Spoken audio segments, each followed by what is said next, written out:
Karnataka Chief Minister Siddaramaiah approved the completion of 1,29,457 houses being constructed for poor families by the Karnataka Slum Development Board and the Rajiv Gandhi Housing Corporation under the Housing for All scheme.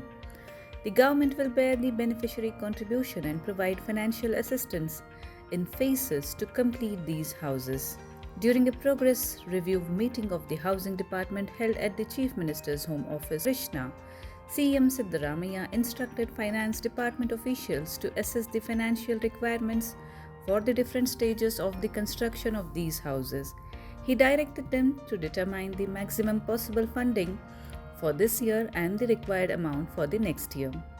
Beneficiaries are mandated to contribute Rs 1 lakh each. However, the government will cover Rs 4 lakh per beneficiary family's contribution. Housing Minister BZ Zamir Ahmed Khan highlighted the need for phased financial assistance. In the second phase, 39,966 houses ready for allocation by the Slum Development Board require Rs 862 crore. In the first phase, 11,406 houses ready for allocation by the Rajiv Gandhi Housing Corporation need Rs 1,879 crore. The Housing for All scheme, initiated between 2013 and 2023, faced delays due to beneficiaries' inability to pay their contributions.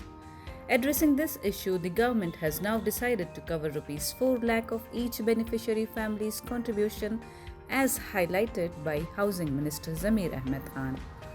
Initial approval was granted for the Slum Development Board scheme. In Wednesday's meeting, principal approval was also extended to the Rajiv Gandhi Housing Corporation scheme.